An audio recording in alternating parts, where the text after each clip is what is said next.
It breaks my heart. I am so proud of the girls. There are a handful of girls now who are suing their state's attorney general and the high school sports governing body that has allowed this to happen because of their discriminatory policies that exclude women from the women's category. Cannot believe this is. Yeah, I have never seen an organization more committed to self-imploding than the WNBA. A few weeks ago, I made this video highlighting how it appears Brittney Griner said bleep white girl after fouling out in a game against Indiana Fever, the team that Caitlin Clark plays for. Some people like Jamel Hill, former ESPN host, says that no, she didn't say bleep white girl. She says bleep whack call, to which she then went on to call me a grifter for even pointing this out, but besides the point. You can watch and make up your own mind as to what. Riley Gaines was not going to ignore this. While major sports outlets tried to soften the story, she came forward with a blunt reality check that put the whole league under pressure. What gives her voice real weight is that she speaks from direct experience and clear moral conviction. She has lived through unfair treatment in sports herself. Gaines, the swimmer who had to race against biological males in women's competition, chose to speak up when many others stayed quiet. She knows the cost of telling hard truths and has been heavily criticized by mainstream sports media for defending women's sports and standing for fairness. Fox News. I ain't never seen this lady a day in my life. Why'd y'all hire this woman? The USA basketball chair actually said it would be irresponsible to put Caitlin Clark on the U.S. women's Olympic basketball team, all while putting Brittney Griner on the team. I think with the extreme controversy that she brings. Let me jump in, Riley, because you say it a lot there. I'm not sure what you mean by the controversy that Brittney Griner brings to the game. I mean, that's kind of not fair to say without explanation. Well, I mean, I think given everything that happened overseas, given that she was put in jail, I mean, the controversy is certainly there, whether we want it there or not. Not her fault and wrongly accused. Let's be fair. That's Riley. I like you a lot too. That's not right. She was wrongfully accused. That is not fair to bring that up. So we're going to delete that. Okay, let's you and I continue. She literally tried to tell Riley Gaines that Brittney Griner was unlawfully detained. What are you saying? Fox, get this lady off y'all. When Gaines saw the WNBA shielding some players while coming down on others, she recognized the pattern right away. Her response came at the perfect moment. Just after the league used time and effort to examine false accusations aimed at Caitlin Clark's fans while overlooking real incidents caught on camera, Gaines answered in a sharp and effective way. She went on social media and called out Brittney Griner directly. She did more than point to the remarks. She added the wider context that made the situation look even worse. The United States traded the dangerous arms dealer Victor Bout, known as the Merchant of Death, to bring Griner home from Russia. And this is how she responds to that sacrifice. Gaines also made a powerful point about reversing the roles.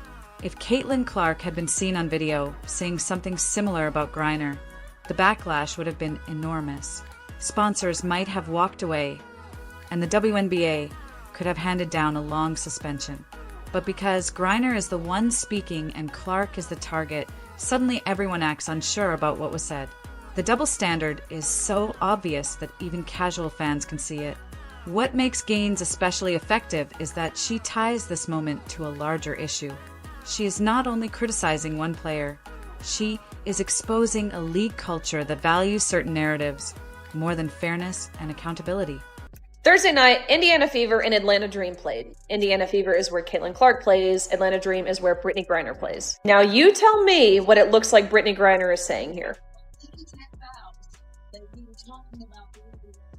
For a little bit of context, this was in the fourth quarter after Brittney Griner fouled out against Caitlin Clark and Indiana Fever would go on to win by 5. Now I'm going to tell you what I think she said. Let's play it back. Looks to me like she is saying trash and then calling Caitlin Clark a bleep white girl. Just a reminder, this is who Joe Biden traded for the Russian Merchant of Death. So many WNBA players hate Caitlin Clark so much when she is the best thing that could have happened to the league. And she's not the best thing that happened to the league because she's white.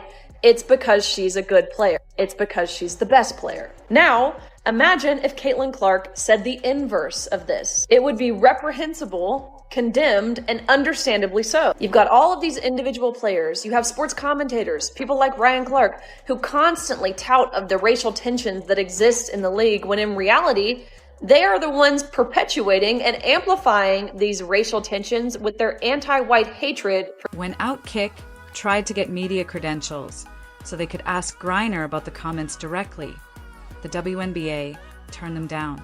That is when Riley Gaines pushed even harder.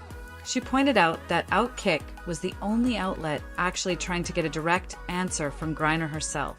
At the same time, the rest of the sports media seemed completely comfortable guessing, spinning, and defending instead of pressing for the truth. Answer what Griner says, there is one way to find out.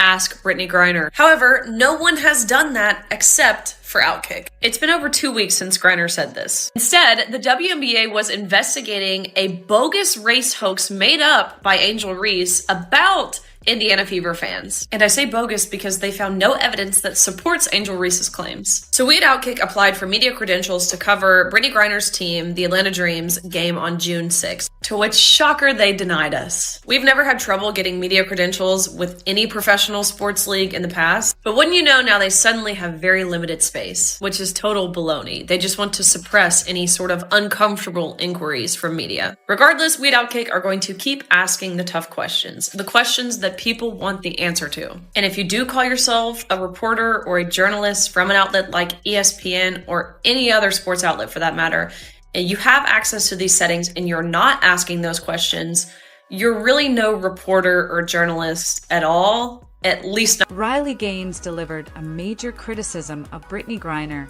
and the WNBA overall.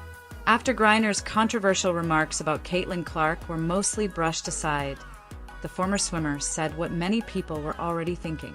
She did not hold back, and her comments left the league trying to contain the reaction. Was Gaines right to call out both Griner and the WNBA for such clear double standards? Or should she have stayed out of the basketball debate? The WNBA has almost never looked this committed to hurting itself. A recent video appears to show Griner making heated comments about Caitlin Clark after fouling out against the Indiana Fever. Some people defended Griner and said she was reacting to a referee's decision, but her timing and body language seemed to suggest something else.